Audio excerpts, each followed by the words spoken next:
Section 7.2 pseudo code की के topic का ये तीसरा पार्ट है और इससे पहले हम लोगों ने बेसिक सूडो कोड का स्ट्रक्चर समझा था कि हम कैसे सूडो कोड क्रिएट करते हैं, कैसे हम प्रॉब्लम को एनालाइज करते हैं, उसमें अर्थमेटिक ऑपरेटर्स कैसे यूज करते हैं, असाइनमेंट स्टेटमेंट कैसे यूज करते हैं, इनपुट आउटपुट स्टेटमेंट्स।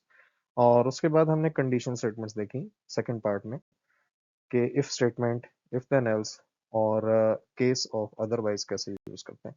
तो इस पार्ट में हम लोग लूप स्ट्रक्चर देखेंगे कि लूप को किस तरीके से प्रोग्रामिंग में या सूडो कोड में यूज किया जाता है। ओके, लूप स्ट्रक्चर सबसे पहले हम ये देखते हैं कि लूप स्ट्रक्चर होता क्या है। Loop structures are used when statements need to be executed more than once. जब आपने किसी भी एक स्टेटमेंट को या ग्रुप ऑफ स्टेटमेंट्स को एक से ज्यादा बार प्रोसेस करना हो तो उसको हम लूप स्ट्रक्चर कहते हैं।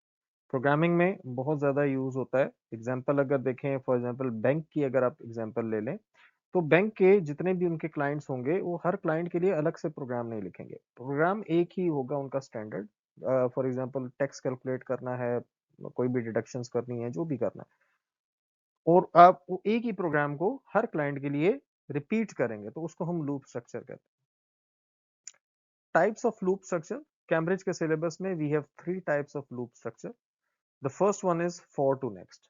फॉर टू नेक्स्ट लूप हम तब यूज करते हैं जब आपको नंबर ऑफ रेपिटेशंस पहले से पता हो, प्रोग्रामर को पहले से पता हो कि ये उसने इस लूप को कितनी बार प्रोसेस करना है, तो इन दैट केस आप for to next loop use करेंगे। Second one is repeat until. Repeat until is post tested conditional loop. Now पहले इसको हम थोड़ा सा मैं एक्सप्लेन कर दूं, फिर आगे इसमें देखते हैं। पोस्ट टेस्टेड का मतलब ये है कि इसमें टेस्टिंग जो होगी वो आखिर में होगी, बाद में होगी। कंडीशनल का मतलब है वो जो टेस्टिंग होगी किसी कंडीशन की बेस पे होगी। तो कंडीशन जब एंड में होती है तो वो कम से कम आपका लूप एक बार जरूर एग्जीक्यूट होता है। It is executed at least once. अगर आप चाहते हैं कि कम से कम आपका लूप एक बार जरूर प्रोसेस हो, इन दैट केस हम रिपीट अंटिल यूज करते हैं। अच्छा, रिपीट अंटिल का जो एक यूज है वो ये वैलिडेशन के लिए भी यूज होता है कि आपने अगर वैलिडेट करना हो एंट्री का तो आप उस प्रोसेस को रिपीट करते रहें जब तक यूजर सही वैल्यू एंटर ना करे, वो प्रोसेस चलता रहे, वो इनपुट लेता रहे उसे। सो रिपीट अंटिल के बहुत से यूजेस हैं, आगे हम इसकी डिटेल भी देखेंगे। Third one is while and while loop. While loop is pre tested condition loop. Pre tested means कि पहले टेस्टिंग होगी कंडीशन की, फिर लूप चलेगा। अब क्योंकि आपकी टेस्टिंग इसमें पहले हो रही है तो हो सकता है कि पहली बारी कंडीशन फॉल्स हो जाए और आपका लूप कभी भी ना चले। So it might not be executed in case condition पहली बारी फॉल्स हो जाती है तो वो आपका लूप नहीं चलेगा। तो ये हमारे 3 लूप्स हैं। अभी हम वन बाय वन इनकी डिटेल देखेंगे और एक एक एग्जांपल भी कोशिश करूंगा मैं अच्छे वे में आपको एक्सप्लेन कर दूं ताकि आपको क्लियर हो जाए।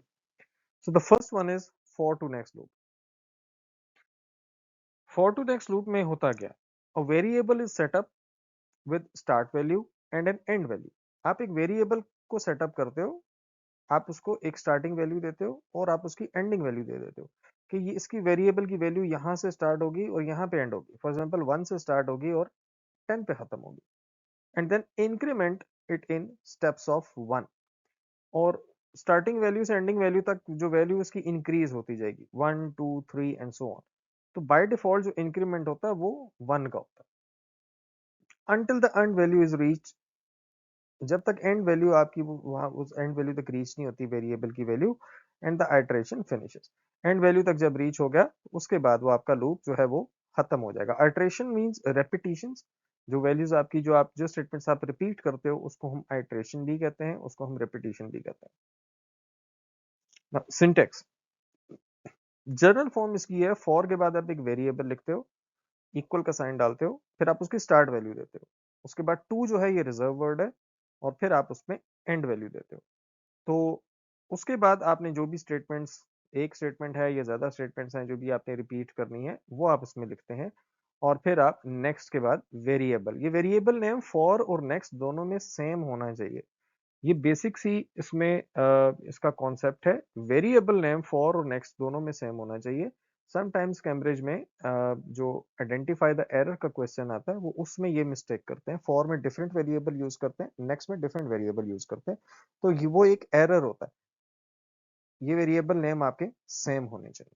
तो ये इसका जनरल सिंटेक्स था। अभी इसकी एग्जांपल देखते हैं कि फॉर टू नेक्स्ट, अभी हम इसकी एक एग्जांपल देखते हैं कि फॉर टू नेक्स्ट लूप हमारा प्रोसेस कैसे होता है, और मैं साथ इसका एक ट्रेस टेबल भी बना के एक्सप्लेन करूंगा कि कैसे जो फॉर का वेरिएबल होता है उसकी वैल्यू कैसे चेंज होती है।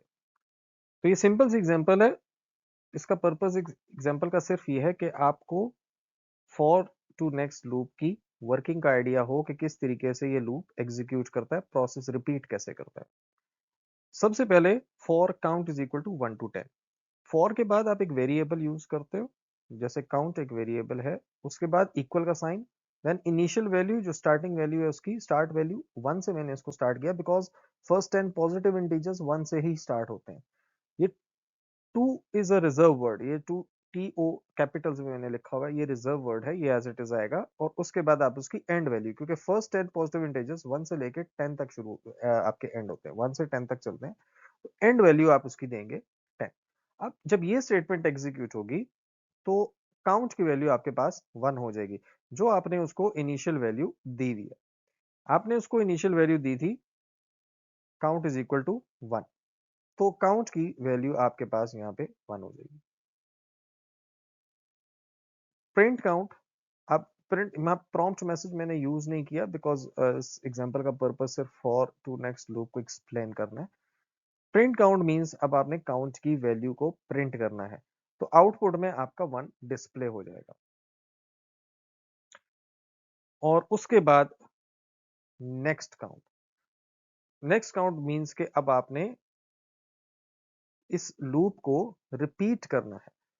तो जब नेक्स्ट की स्टेटमेंट आती है तो काउंट में इंक्रीमेंट हो जाता है, और उसके बाद इंक्रीमेंट 1 का बाय डिफॉल्ट होता है, आप एक से ज्यादा भी कर सकते हैं, लेकिन हमारे सिलेबस में कैम्ब्रिज में 1 का इंक्रीमेंट ही है। तो आप 1 का इंक्रीमेंट होने के बाद ये वैल्यू चेक करेगा कि एंड वैल्यू से ज्यादा तो नहीं होगी, लेस और equal. If the value of count is less और इक्वल, अगर ये उससे कम है या उसके इक्वल है तो ये लूप दोबारा चलेगा। तो in that case print count आपकी स्टेटमेंट एग्जीक्यूट हो जाएगी और आपका आउटपुट 2 हो जाएगा। नाउ अगेन नेक्स्ट काउंट पे आके इंक्रीमेंट होगा, दोबारा कंडीशन चेक करेगा कि ये एंड वैल्यू से ज्यादा है, लेस और इक्वल है। अगर ज्यादा होगी तो लूप खत्म हो जाएगा, नहीं तो लूप दोबारा चलेगा। नाउ दोबारा एग्जीक्यूट करेंगे, प्रिंट काउंट होगा। प्रिंट काउंट मींस कि आपका आउटपुट दोबारा यहाँ पे डिस्प्ले हो जाएगा which is 3। So this process continue, ये आपका प्रोसेस कंटिन्यू होता रहेगा। वैल्यू 4 हो जाएगी, चेक करेगा लेस और इक्वल है, इफ यस एग्जीक्यूट करेगा लूप को, एंड सो ऑन, ये 10 तक चलेगा। अब 10 पे भी उसने कंडीशन चेक करनी है, लेस और इक्वल लिखा हुआ है, 10 इज इक्वल टू 10, सो ये value condition is still true, तो वो नेक्स्ट ये लूप दोबारा चलाएगा। प्रिंट काउंट 10 की वैल्यू डिस्प्ले करेगा, नेक्स्ट काउंट पे आएगा और दोबारा से इंक्रीमेंट करेगा, तो इसकी वैल्यू 11 हो जाएगी। अब जब ये कंडीशन चेक होगी लेस और इक्वल की, तो अब ये कंडीशन फॉल्स होगी। 11 इज नॉट लेस और इक्वल टू 10, तो ये लूप से एग्जिट कर जाएगा। तो आपके फर्स्ट 10 नंबर्स आपके आउटपुट में, ये आपके सारे के सारे नंबर जो हैं ये आपके डिस्प्ले हो जाएंगे 1 से लेके 10 तक। So that's all for to next loop works. इस तरीके से इंक्रीमेंट होता है। ये एग्जांपल सिर्फ एक्सप्लेन करने के लिए है, सिर्फ ये बताने के लिए कि फॉर टू नेक्स्ट लूप चलता कैसे है। इसके दरमियान में जो स्टेटमेंट्स एग्जीक्यूट होनी है, जो आपने रिपीट करनी है, अभी हम उसकी कुछ एग्जांपल्स देखेंगे कि इसको आप किस तरीके से प्रोसेस करोगे। और फॉर टू नेक्स्ट लूप हम सबसे इजीएस्ट लूप है यूज करने में। और तो हम कोशिश करते हैं कि अगर हमें नंबर ऑफ रिपीटिशंस पहले से पता है तो आप फॉर टू नेक्स्ट लूप ही यूज करें। Second type of loop is repeat until loop. It is post tested conditional loop. Post tested conditional loop का मतलब यह है कि कंडीशनल लूप होगा, कंडीशन की बेस पे चलेगा। इसमें हमें नंबर ऑफ आइटरेशंस नहीं पता होती, सेट नंबर ऑफ आइटरेशंस नहीं होती, हमें नहीं पता होता कि कितनी बार लूप आपका चलेगा। पोस्ट टेस्टेड का मतलब है कि पहले आपका लूप आएगा, फिर आपकी टेस्टिंग होगी, कंडीशन की टेस्टिंग होगी। तो जब बाद में आप टेस्टिंग करते हो, पहले लूप रखते हो, तो कम से कम एक दफा तो ये जरूर एग्जीक्यूट होता है, वो आगे हम डिटेल में इसको देखेंगे। Loop is executed until a given condition becomes true. ये वाला पॉइंट बहुत इंपॉर्टेंट है, ये इसको व्हाइल लूप से डिस्टिंग्विश भी करता है। ये रिपीट अंटिल लूप आपका तब तक चलता रहता है जब तक आपकी कंडीशन फॉल्स रहेगी। जैसे ही कंडीशन ट्रू होगी, ये आपका लूप टर्मिनेट हो जाएगा।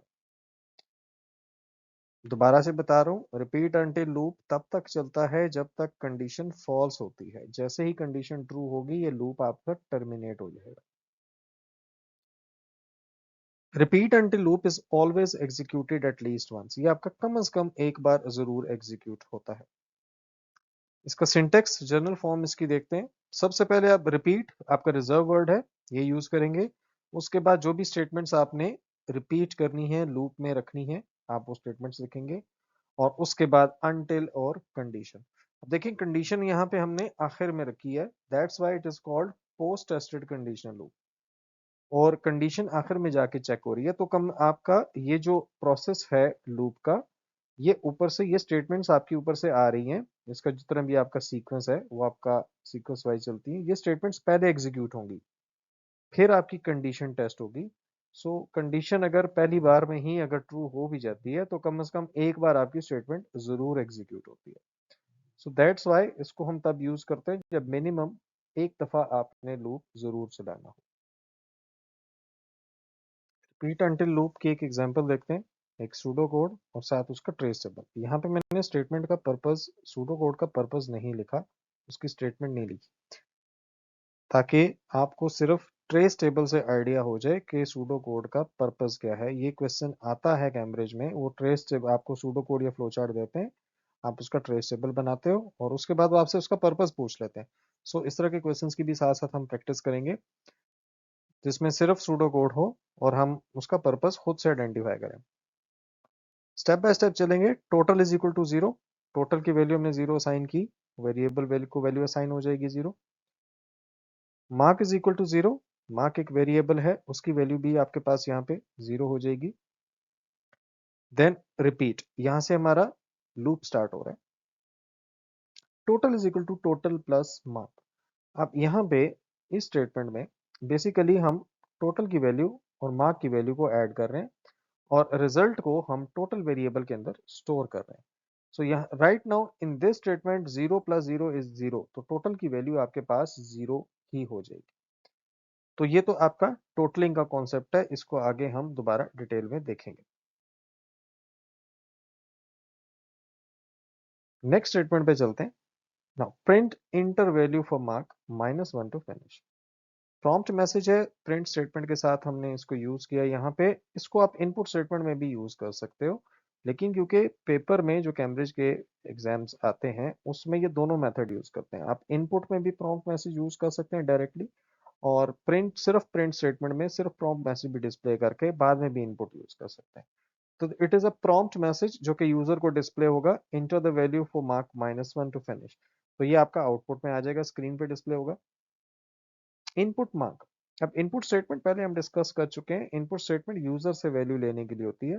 तो यूजर जब वैल्यू इंटर करेगा 54, वो उसी वेरिएबल को असाइन होगी जो इनपुट स्टेटमेंट के साथ आपने यूज किया। यहाँ पे मार्क स्टेटमेंट यूज हुआ है, इसका मतलब कि 54 वैल्यू मार्क वेरिएबल को असाइन हो जाएगी। सो इस तरीके से इनपुट स्टेटमेंट काम करती है हमारी, ये हम पहले भी डिटेल में डिस्कस कर चुके हैं। Next statement, until mark is equal to -1। अब रिपीट until मैंने पहले बताया था, ये लूप तब तक चलता है जब तक आपकी कंडीशन फॉल्स होती है। तो यहाँ पे मार्क की वैल्यू 54 है, कंडीशन है मार्क इज इक्वल टू -1, तो कंडीशन आपकी फॉल्स है। तो फॉल्स के केस में until में ये वापस उसको रिपीट पे ले जाता है, ये वापस उसको रिपीट पे ले जाएगा और यहाँ से आपका लूप दोबारा से चलना शुरू हो जाएगा। So that's how repeat until works. आपका लूप पूरा चलेगा, आखिर में कंडीशन चेक होगी, अगर कंडीशन ट्रू है तो लूप खत्म, अगर कंडीशन फॉल्स है तो वापस रिपीट पे चला जाएगा। सो ये आपका रिपीट अंटिल का की एग्जीक्यूशन इस तरीके से होती है। अभी आगे इसको देखते हैं किस तरीके से काम करता है। नेक्स्ट स्टेटमेंट पे total is equal to total plus mark इस स्टेटमेंट पे आ जाएगा। जब इस स्टेटमेंट पे आएगा तो अगेन टोटल की वैल्यू और मार्क की वैल्यू दोनों को ऐड करेंगे और रिजल्ट को टोटल वेरिएबल में स्टोर कर देंगे। अब 0 प्लस 54 इज 54, तो ये आपके पास वैल्यू आ गई। Next enter value for mark -1 to finish. Prompt message दोबारा डिस्प्ले होगा, इनपुट मार्क पे आएंगे, यूजर वैल्यू इंटर करेगा और ये वैल्यू आपकी वेरिएबल मार्क को असाइन हो जाएगी। जिस तरीके से इनपुट स्टेटमेंट काम करती है। अब मार्क की वैल्यू 45 है, टोटल की वैल्यू 54 है। कंडीशन चेक करेंगे नेक्स्ट स्टेटमेंट पे, until mark is equal to -1। तो ये कंडीशन अगेन, मार्क की वैल्यू क्या है -1, सॉरी मार्क की वैल्यू है 45, कंडीशन है mark is equal to -1, condition is still false, दोबारा फॉल्स है तो दोबारा रिपीट पे चला जाएगा, दोबारा रिपीट से चलना शुरू होगा। Again total is equal to total plus mark, तो दोनों वैल्यूज को ऐड करेंगे, वो वैल्यूज जो कि हम इन वेरिएबल्स को लास्ट असाइन हुई हुई है, विच इज 54 एंड 45। तो ये दो वैल्यूज जब ऐड होंगी तो आंसर आपका 99 वो वेरिएबल टोटल में स्टोर हो जाएगा। तो इस तरीके से बेसिकली हम इसमें टोटलिंग कर रहे हैं और यूजर से नंबर मार्क्स ले रहे हैं और उनको ऐड कर रहे हैं। Again print enter value for mark -1 to finish, दोबारा प्रॉम्प्ट मैसेज आएगा, यूजर ने 25 इंटर किया, ये 25 मार्क को असाइन हो गया। अगेन कंडीशन टेस्ट होगी दोबारा से, until mark is equal to -1, तो मार्क की वैल्यू तो अभी 25 है तो -1 तो नहीं है, कंडीशन स्टिल फॉल्स है, वापस रिपीट पे जाएगा और ये प्रोसेस आगे दोबारा इसी तरीके से चलेगा। Total is equal to total plus mark, वो वैल्यूज आपकी दोनों ऐड हो जाएंगी, 99 प्लस 25, ये दो वैल्यूज आपकी ऐड हो जाएंगी, आंसर आपका 124। अगेन प्रॉम्प्ट मैसेज चलेगा आपका, इस स्टेटमेंट पे आ गए हम, टोटल करने के बाद ये प्रॉम्प्ट मैसेज दोबारा डिस्प्ले होगा, यूजर नंबर इंटर करेगा, यहाँ पे अब यूजर ने -1 इंटर किया तो -1 असाइन हो जाएगा मार्क को, जब आप इनपुट स्टेटमेंट पे आओगे -1 असाइन हो जाएगा उसको। अब कंडीशन देखते हैं, अब कंडीशन क्या बनी है, until mark is equal to -1, ये हमारी कंडीशन है और मार्क की वैल्यू भी -1 ही है। Now this condition is true, तो ये वाला लूप हमारा अब टर्मिनेट होगा क्योंकि हमारी कंडीशन ट्रू हो गई है। तो जब तक कंडीशन फॉल्स रही तब तक ये लूप चलता रहा, जैसे ही कंडीशन हमारी ट्रू होती है तो ये लूप हमारा टर्मिनेट हो जाएगा और नेक्स्ट स्टेटमेंट पे आ जाएगा। नेक्स्ट स्टेटमेंट देखते हैं क्या है, print total marks equal to total. तो आपका ये total marks is equal to prompt है जो इन्वर्टेड कॉमर्स में लिखा है और टोटल वेरिएबल है, उसकी वैल्यू डिस्प्ले होगी, तो आपका total mark is equal to 124, ये आपका आउटपुट डिस्प्ले हो जाएगा। सो इस तरीके से हमारा रिपीट अंटिल लूप चलता है। अब इसमें एक चीज जो नोटिस करनी है आपने कि ये लूप आपका कम से कम एक बार जरूर चलता है। मार्क की वैल्यू शुरू में हमने 0 रखी थी, रिपीट रखा था और उसके बाद हमने लूप चलाया था, आखिर में until mark is equal to -1।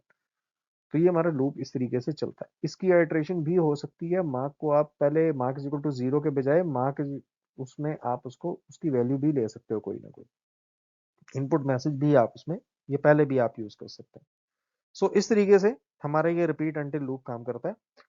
I hope ये क्लियर होगा और इसके भी हम और एग्जांपल्स भी देखेंगे वो नेक्स्ट लेसन में भी, हमारे जो बाकी इसके एडवांस लेवल के जो हमारे सूडो कोड हैं उसमें हम ये रिपीट अंटिल को बार बार यूज करेंगे क्योंकि ये बहुत ज़्यादा यूज होता है आपकी वैलिडेशन के लिए, डेटा वैलिडेशन के, यूजर सही वैल्यू इंटर कर रहा है या नहीं कर रहा, उसके लिए रिपीट अंटिल लूप यूज होता है। तो ये हमारा रिपीट अंटिल लूप था, आई होप ये क्लियर होगा। The third type of loop is while loop. इससे पहले हमने फॉर टू नेक्स्ट देखा जिसमें फिक्स नंबर ऑफ आइटरेशन के लिए यूज होता है, रिपीट अंटिल देखा जो कि पोस्ट टेस्टेड कंडीशन लूप है। While loop is pre tested condition loop. ना प्री टेस्टेड का मतलब है कि टेस्टिंग आपकी पहले होगी कंडीशन की, उसके बाद आपका लूप चलेगा। Loop is executed until given condition becomes false. तो ये लूप हमारा तब तक चलता है जब तक आपकी कंडीशन फॉल्स नहीं हो जाती, मतलब जब तक ट्रू है तब तक चलेगा, जैसे ही कंडीशन फॉल्स होगी तो लूप खत्म हो जाएगा। ये रिपीट अंटिल का ऑपोजिट है, इसमें कंडीशन पहले आती है, रिपीट अंटिल में आखिर में आती थी।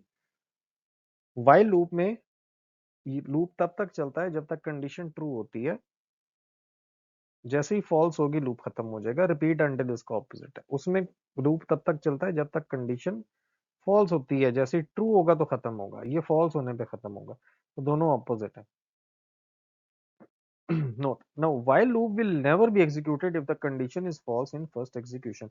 अगर आपकी पहली बार ही कंडीशन फॉल्स हो जाती है तो while loop आपका कभी भी नहीं चलेगा। मतलब ऐसे चांसेस होते हैं आपके कि जिसमें आपने लूप आपका कभी भी नहीं चलता। सो वहां पे while loop आप यूज कर सकते हो, जहां पे आपके पास zero execution, zero number of iterations की ऑप्शन हो, उधर आप while loop यूज करोगे। जहां पे मिनिमम वन होगा वहां पे आप रिपीट अंटिल यूज करोगे। तो ये दोनों के यूजेस का फर्क है। सिंटेक्स देखते हैं इसका।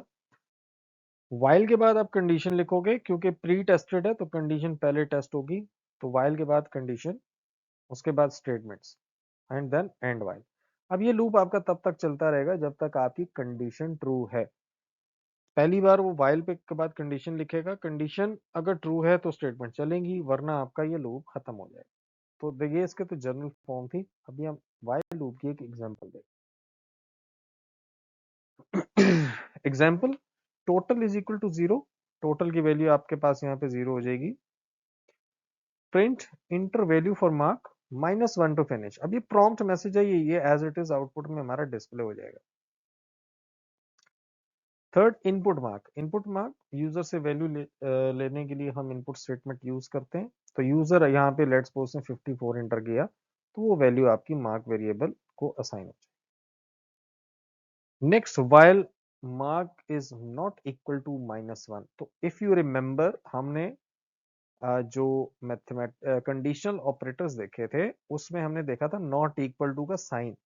नॉट इक्वल टू के लिए हम ये वाला सिंबल यूज करते हैं। So while mark is not equal to -1, तो पहले तो कंडीशन चेक करेंगे कौन सी है, ट्रू है या false. Mark is not equal to -1, mark की वैल्यू है 54, तो this condition is true, 54 is not equal to -1।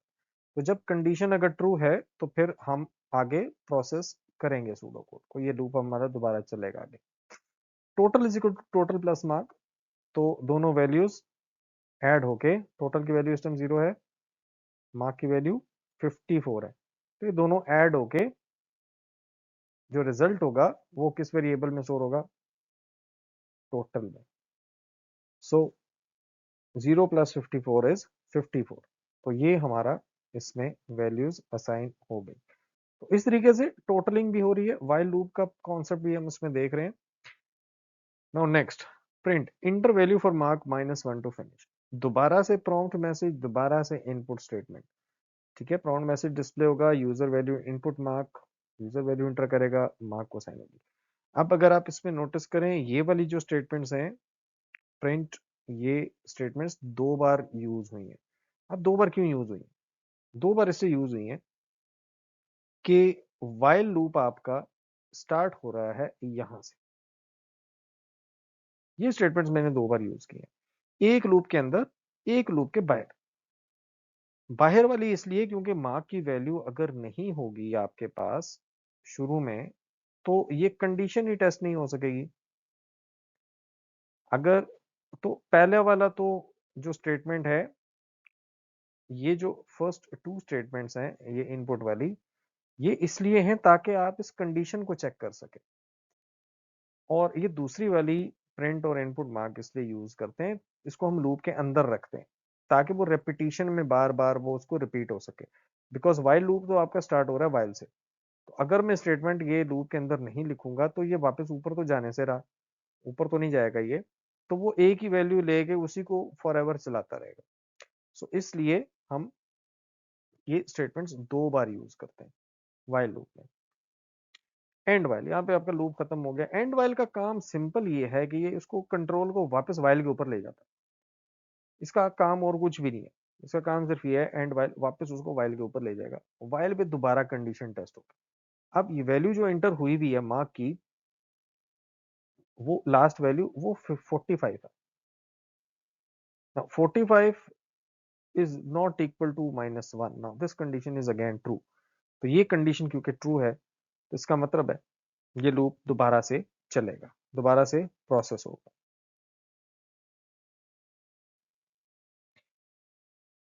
Total is equal to total plus marks, values add होंगी, दोबारा से प्रॉम्प्ट मैसेज डिस्प्ले होगा, यूजर से इनपुट लेंगे, वेरिएबल को value sign, so this process continues, दोबारा से टोटलिंग होगी 124, दोबारा यूजर से वैल्यू ली, यहाँ पे यूजर ने -1 एंटर किया, -1 मार्क को असाइन हो गया। नाउ इन दिस केस जब आपके पास आपने इनपुट मार्क किया और -1 आ गया आपके पास, ठीक है, यहाँ पे आपने इनपुट मार्क किया और यूजर ने -1 एंटर कर दिया, तो मार्क की वैल्यू -1 होगी।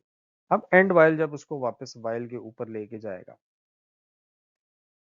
Mark is not equal to -1, यहाँ पे आपकी कंडीशन फॉल्स हो गई है, बिकॉज यहाँ पे कंडीशन हमारे पास क्या है, mark is not equal to -1 और मार्क की वैल्यू हमारे पास क्या है इस वक्त -1 ही है, तो ये कंडीशन आपकी फॉल्स हो जाएगी। फॉल्स के केस में ये एंड वाइल से लूप से टर्मिनेट होगा, एंड वाइल के आगे चला जाएगा। आगे देखते हैं क्या।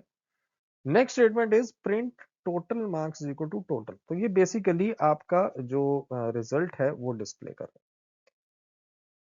इसको हम डिस्प्ले करेंगे टोटल मार्क्स इक्वल टू 124, तो आपका रिजल्ट डिस्प्ले हो जाएगा।